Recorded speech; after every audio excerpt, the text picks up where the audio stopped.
Hello, hello, hello, everybody. It's Annika LaQuette here, the host and creator of Never Gave An Eye podcast. Y'all, I have Dr. Candace with me today. Okay, I am so excited to have her here. So, I don't personally know her, but she has been a supporter of the show, and I'm so excited to meet her. So, y'all, come on. Let's introduce Dr. Candace. How you doing today? Hey, I am doing great, awesome, and thank you so much for this opportunity. You're welcome. So, And how are you this morning? girl, I'm doing good. I'm excited to be here. It's a new year. Okay. So Yes, I'm happy to be here. Yes, ma'am. So tell us a little bit yes, about ma'am. yourself. Well, yeah, as you said, my name is Dr. Candace Hayden. I am a life coach, a health coach, and a hypnotherapist. I've been doing it for about 4 years now, and I love all of the modalities that I work in because it's all about helping people and about especially women getting us to know who we are and why we stand for what we stand for. Right.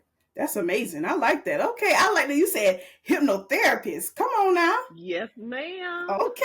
All right. So, It's not many of us. right. Because I've heard of it, like a little bit of it, like years ago, but I never met one in person. Okay. So, Okay. okay. I'm excited. All right. So, Yay. yes. So, what motivated you to get into the mental health field? Oh my gosh, my own mental health and Mm, the fact that nobody looked like me, so therefore they didn't resonate with me. right. And I just was like, you know what? I cannot be the only person feeling like this. And when you're in a spot and you need some help, you really need someone who can resonate with you, who looks like you and who can actually understand what you've been going through. I Right. mean, you wouldn't go to a doctor who doesn't know anything about the issue that you're facing. You know, you're not going to have a surgeon who doesn't know how to perform surgery, or Right. you're the first one. That, and when it comes to your mental health, that is just as important as your physical health. Yeah, you're definitely right. Wow, I like that. Yeah. Because a lot of people do not look like us in the medical field. By no So, means. yes. So, yeah, it's best to have a few of us in there, okay, who know what they're doing. So, I'm glad you said that. Yes, I completely agree. Thank you. You're welcome. So, I've been doing a little bit of research. So, you stated in your Dr. Diva blog, the people who shout the loudest are shouting for help. So, name a time in your life where you had to put aside your pride and ask for help. Oh my God, you got me on the spot, Oh, yes, girl. ma'am.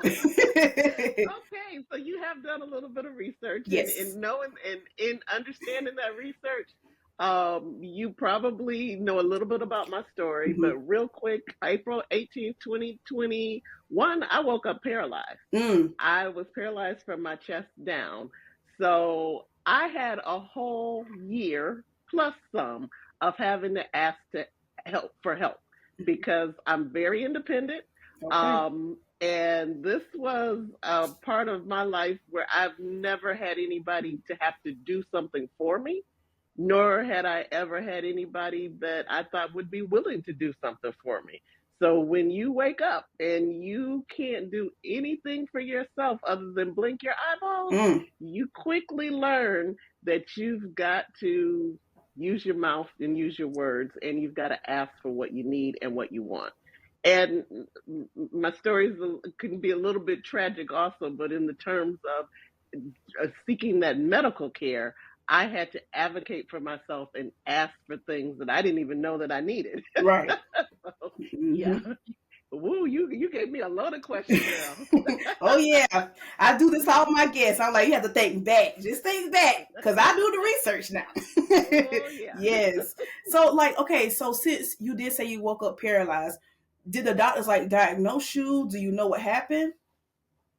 Actually, no. I spent 28 days in the hospital Wow. and there was no concrete diagnosis, and I was literally sent home to fend for myself. Um, and I mean, to literally fend for myself. There was Wow. no social services, there was nothing but me coming home to a house and trying to figure it out, making the phone calls, doing the things that I needed to do, to get myself on the other side of healing. Wow. But you here. So that's an amazing I'm thing. here. I am here. It is nothing like walking into a doctor's office, into a doctor's office, and his mouth drops and he's like, oh. And I was like, that part. Right. Oh, Lord, that's amazing. Oh, my gosh. And you walk in and you feel good. Like, wow. I feel good. There's still some lingering issues, but you know what? I went into it believing for 100% restoration, and I'm still believing for 100% restoration. But it's not anything like it used to be. Trust me. That's good. I'm so happy for you. Goodness gracious. Ooh. See, I didn't know that part now. Hold up. But that's amazing. You got me. Okay. I felt that. Yeah. Why I use my voice to help people. Yep. And see, that's the thing. I tell people use their voices all the time because I'm like, there's situations where people cannot use their voice. Okay. So when you say, all I could use was my voice, I felt that. That's all I had. Goodness gracious. So, what practices or techniques do you believe are the most effective for overcoming negative self-talk? Oh my gosh. You are just all in my teeth this morning. Okay. Oh, yes, ma'am. Negative self-talk is a booger bear. That's all I'm going to say. It's a booger bear. And you have to tell yourself, self, sit down. Okay. Self, shut up. So you have to have your own way of dealing with yourself, because it's in a lot of cases it's our own inhibitions, our own limited beliefs that are the ones that hinder us, and it's that constant self-talk. But what we have to come to understand is that self-talk is normal, number one, because we're not really taught that it's normal. Right. And then two, we have to understand that you can't beat up on yourself about that self-talk. But what you have to do is be mindful. And I'm going to confess, it wasn't until recently that I truly understood mindfulness. I mean, we've got all these wonderful little modalities and these words. So what does mindfulness really mean? And I was listening to a podcast, and the gentleman said that mindfulness is simple. It's just understanding or recognizing where you are and where you need to be. Okay. So in terms of self-talk, mindfulness is understanding that monkey brain just took over, recognize it, and shift it onto something else. But you have to be conscious of it, because it's going to sneak back in, recognize it, and shift it onto something else. And if you continue to do that, eventually that talk becomes that something else, and it's not the negative talk. And usually it's not something that we're even conscious of. It's because we've been able to reconnect that subconscious, which is really controlling everything. Right. We've been able to reconnect it. And the crazy thing is the subconscious controls everything, but it learns from the conscious. So anything that we're doing in the conscious, the subconscious is grabbing on and it's like, okay, more of that, more of that, more of that. So eventually you get over into the positive. But it's not like you can say, oh, on January 21st, that was the day I became positive. No, that ain't going to work, boo. It's something that just kind of slides in. Right. Oh, and I hope I just answered your question. No. You got me fired up this morning. You did. Okay, see? Okay. Because, see, you a life coach. You see, a hypnotherapist. See, these are questions that people want to know, that people cannot, like, just go to somebody, like, regular and say, hey, I need some help. Like, I have all these self-sabotage thoughts. What can I do? So I said, let me bring this to you and see what you say. Because last week I made a episode all about having like visions and the importance of visions. And one of the things I did say was people self-sabotage themselves out of their vision. So I was like, let me see what she think about this. So yes, you answer the question. Bring it to me. You're welcome. So, next question is, how do you help clients define or identify their own mental health boundaries? Oh my goodness, mental health boundaries. Now that's a good one, because as the therapist, you got to understand your own boundaries in order to help someone else understand their boundaries. And one of the tools that I like to use is journaling. Okay. and maybe not necessarily the journey that we're so in tune with. Getting out your little book and Mm-hmm. writing. You know what? I can tell you that I journal, but my journaling is sporadic, and it's usually based on when I got some kind of issue, and then I got to go right to Jesus and all Okay. that other good stuff. I found for myself that hearing my own voice was much better than reading my own writing. And Okay. also being able to speak to myself, I'm able to get more out because after a couple of okay, Jesus is writing it down, Mm-hmm. um, your hands tired and you got all kind of other drama. So Okay. I like to use a journaling app that allows you to speak to it Okay. and then be able to speak out whatever it is that you're working through, and then you can listen back to yourself. You know, going back and reading your journal is so powerful. But imagine going back and listening to your journal and Mm-hmm. hearing you talk to you, and also being able to hear the shift and the transition that over here was, oh, Jesus, Jesus, Jesus, and over here, oh, I got this, I Okay. got I this. got this. And being able to understand where that shift came through and to be able to sit back and listen and pinpoint that, oh my goodness, at this point, this is where I was Mm-hmm. in the muck and the mire. And here I am. I've got the strength and I can overcome this.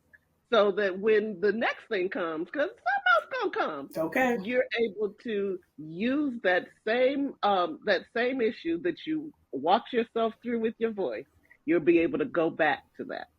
And then also with most of them, you can also print it out so that you're also reading your own words.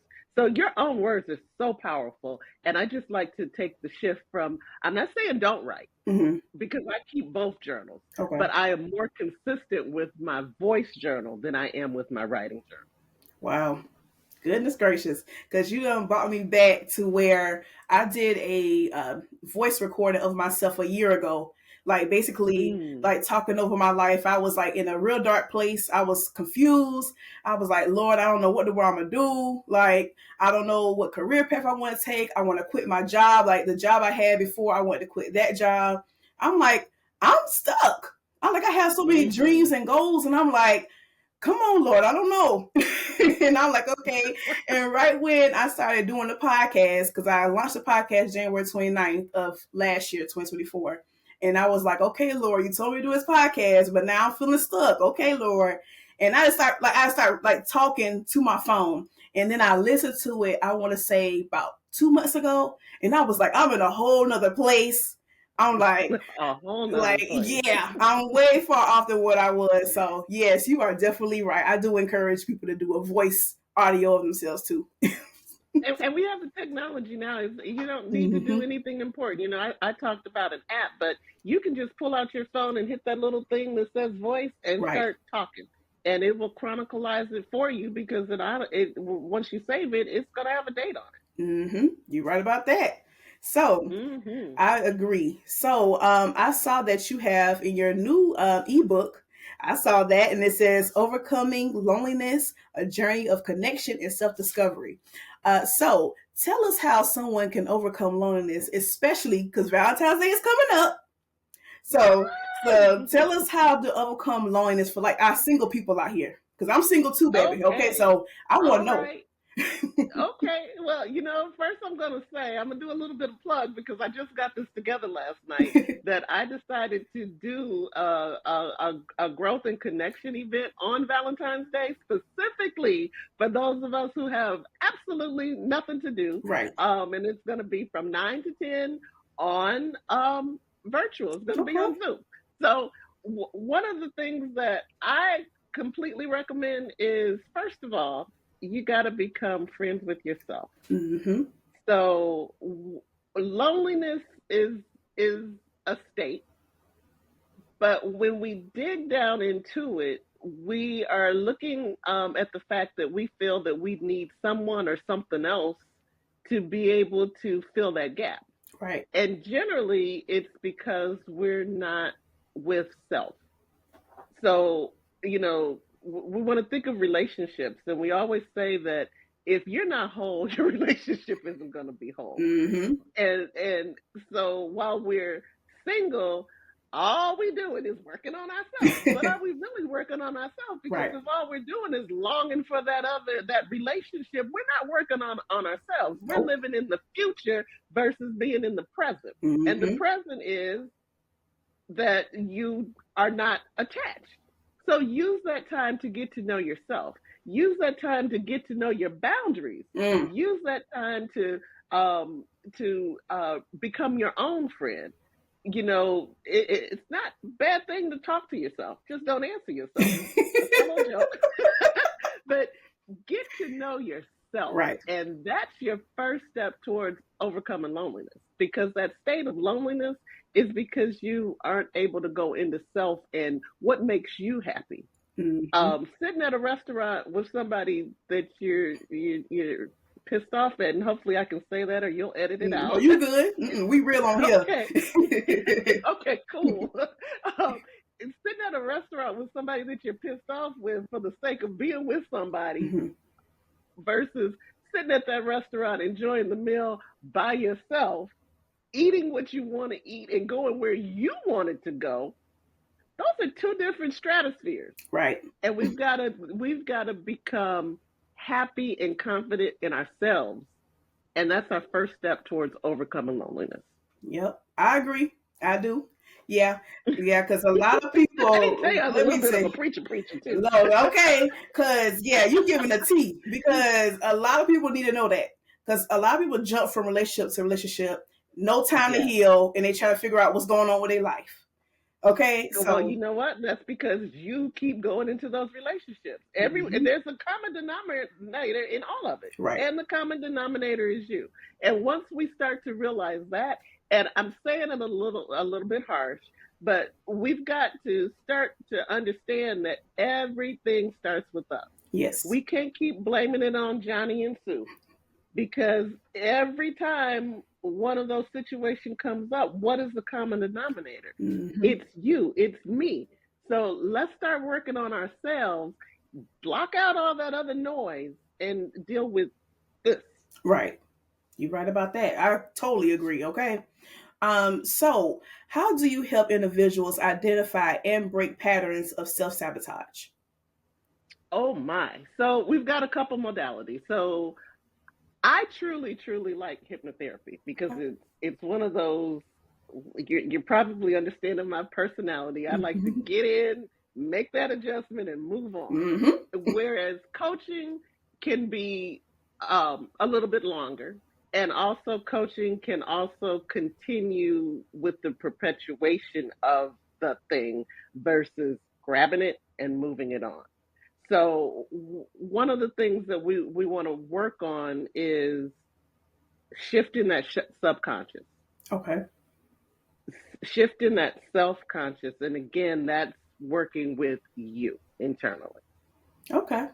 I like that. So you speak of hypnotherapy. So can you get a little more into that? Because what's like the stereotypes like about it and how you say, Oh it's not yeah. me, I want to know about that. So let's talk about what hypnotherapy is not. Okay. And that is, it's not mind control. I'm not gonna sit here and have you lifting your arm or acting like a monkey or telling you to go rob a bank or any of those things. That is not hypnotherapy. Okay. That may be what people that's the connotation because that's what we have seen in the past, like on television. Yep. You go to Vegas, those types of things. Well, the Vegas thing, let me tell you, they've already signed a non-disclosure agreement, so they can't tell you what really happened. But generally, they're told to do what they do. Okay. Okay, but I can't. I can only speak from experience on that one. I'll just say that. But what hypnotherapy is, it actually works with the subconscious. Okay.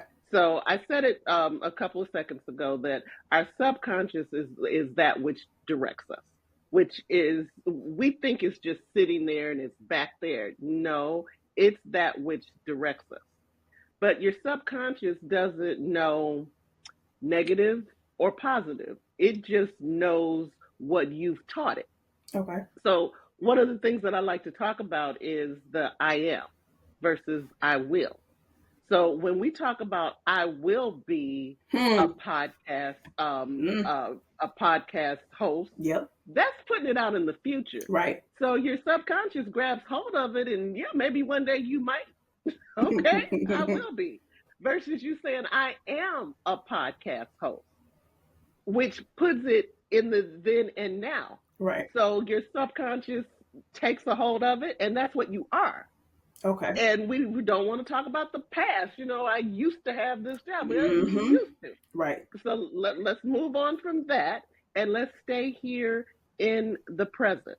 So with hypnotherapy, what we try to do is to work on an issue and to bring it to light, dig it up, bring it to light, and then shift it. Either shift it or swish it or swoop it. And when I say those things, literally, we're going to either shift it, meaning change it around, or we're going to swoop it, meaning just send it out there, Mm-hmm. let it go, just swoop, let it go, or we're going to swoosh it, meaning we're going to reverse it. Okay. One of those three. One of those three. And then in your conscious time, your subconscious is now directing you in a different manner, in different patterns.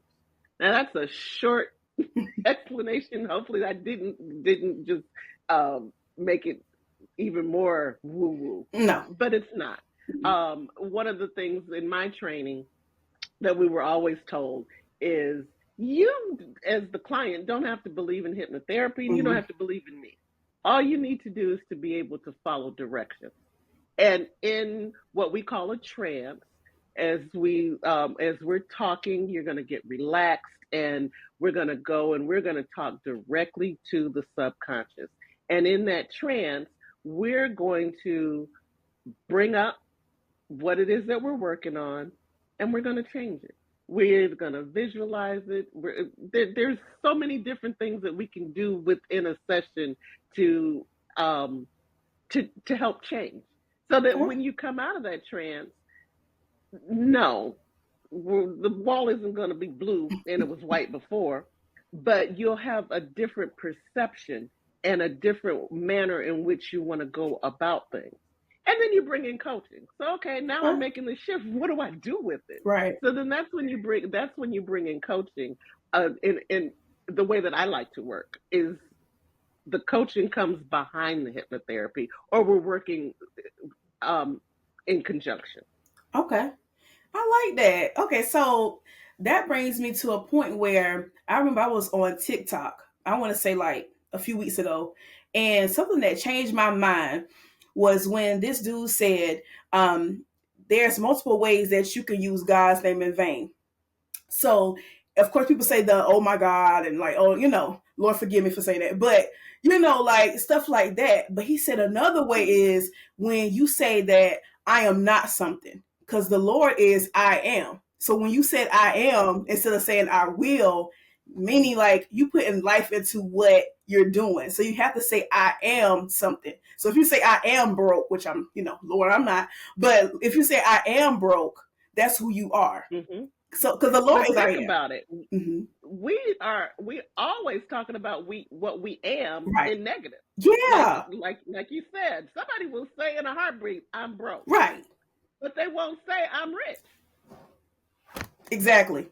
So I'm like, oh my gosh. Sick, but they won't say I'm healed. Yeah, I'm healed. I'm healthy, So yeah, when you said I am, yes. Yeah. Mm-hmm. So let's think about it. What are we getting? We getting broke and we getting sick. Because those are the things that come out of our mouths. Right. It's so natural versus the reverse of the positive that I am healed. Mm-hmm. I am rich, or I am sufficiently taken care of. Right. Anything but I'm broke. Right. I don't know why we do that. Yeah, I don't know if it's like a trained thing or something that we had to do when we were kids, but people need to start breaking that up and saying I am the positive instead of saying I'm the negative. So I like how you said that. Yes, ma'am. Yeah, so I like that. Okay. So how do you recommend stressful emotions without repressing them or being controlled by them? cry, girl. If you got to cry, just Girl, okay. let it go. Nothing pisses me off more than somebody to tell somebody else quit crying. Now there is a point in time. Okay. But let's break down tears. First of all, tears help you release cortisol. Cortisol will kill you. Yes. And especially as a woman, and that hurt, I hate to say a strong woman. Right. We don't want to show emotion. And tears are not necessarily a negative emotion. I mean, we can cry when we're happy. We can cry when we're sad. We can cry when we're angry. Tears, thinking about it, are washing away. Okay. And what is it washing away? It's washing away that emotion. It's helping you release it versus just letting it just continue to boil and boil over. Right. So if you gotta cry, cry. Now, I'll say if you're in a work environment or what have you, you got to know where to cry. Okay. Okay. You better go to that bathroom.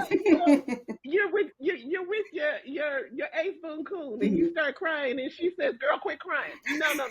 That is not what you should be telling your friend.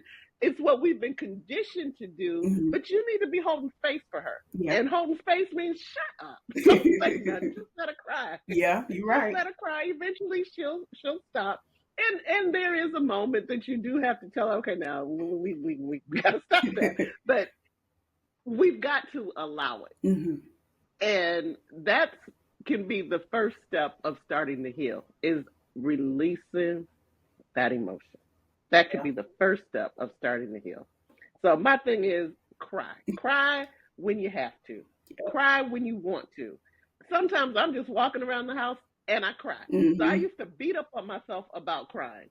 And now I realize that my tears are for a lot of things. I could be with the client and I'm not going to be boo-hooing, but if a lot of times if I start to cry, it's because you're not crying. And you really need to let that go. Being an empath, I've learned how to embrace it. But I had to learn that not all my tears are my tears. They could be just what I'm around. But I kind of digress, but I had to learn that not all of my tears are like sad tears. I could be happy. I could be sad. Now I could be upset. It's a whole different stuff. Okay. You gotta understand your own tears, but let those tears go.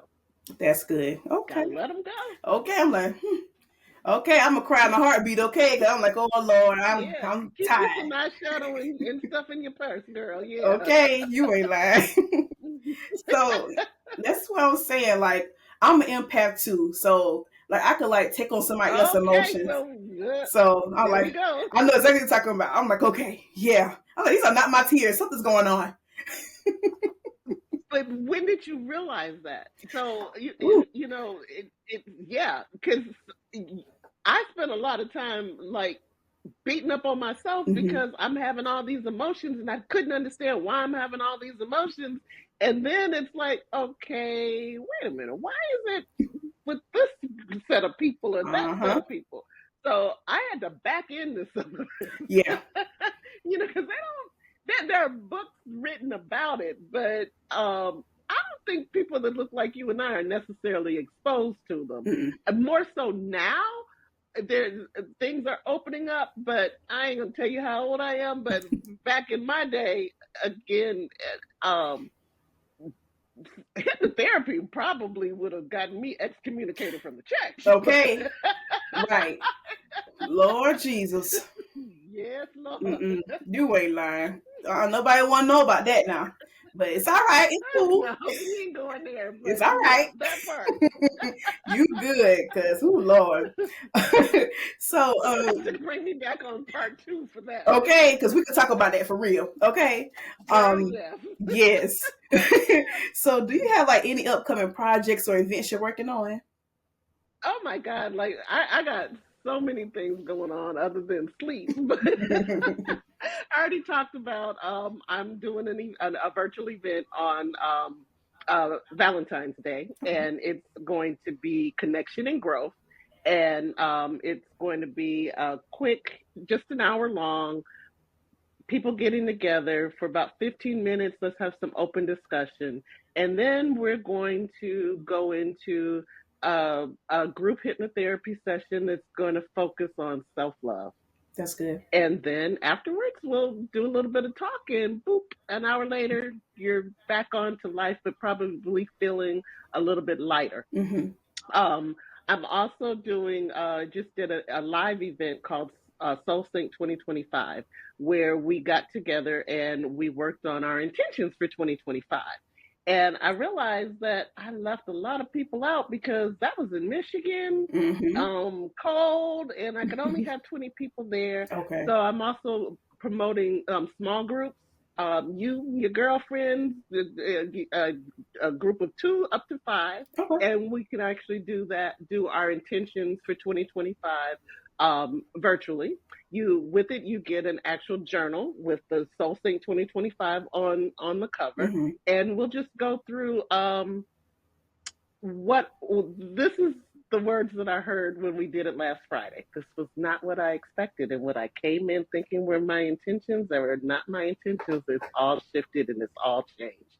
Those were actually everybody that was in the room. One guy said he came in with ego and ego left. And I was like, what? Well, glad I didn't meet him. Right. Golly. He left. Wow. So those are 2 events that I'm promoting right now. And always, you found my book. Yes. Overcoming Loneliness. That is, it was written, obviously it was written from being lonely, being on my back, and I can tell you how many dots are in a ceiling because it's uniform. Wow. It takes having to lay on your back to find that out, but coming out of it and realizing in my blog, I had been talking about loneliness in my blog. I think it was for like 4 months. I did a series the second Thursday of the month. I was doing something on loneliness, and I looked at that and I was like, oh my God, I think I've just put together a book, because it all came from my heart and shifting away from that. Because again, when you're in a position where you can't do and you're by yourself, how do you get out of that? Man, wow. You have to think, get your mind right. Because I always say, like, if you're in a situation, my mom always told me that. She said, if you're in a bad situation, change your mindset. If you can't change your situation, change your mindset. That's what she always say. Yeah. Because your mind is free. And your mind is free. Your mind is free. It's easier said than done, right, but it's doable. Yeah. But it's doable. Yeah. You're right about that. So just give yourself a shout out. Just tell everybody where they can follow you. Tell us about yourself about that. Sure. You can follow me on Instagram and Facebook. A little bit more on Facebook than Instagram. Both of them is Living Life Coaching Practice. And my website is livinlife-llc.com. And I think those are the 3 modalities. Okay. Instagram, Facebook, and I have my website. Okay. So that is pretty much it. That's the whole interview. Yes. So, awesome. Yes, you're welcome. And I want to thank you so much for coming on Never Gave Denied podcast today. Oh, thank you so much for the invite. And I have completely enjoyed this. And I want to come back. Of course. Yes. I would love to have you back. And remember, yes, life was delayed, but it never gave denied. I'm your host, Annika Laquette, and you're listening to Never Gave Denied podcast. Bye.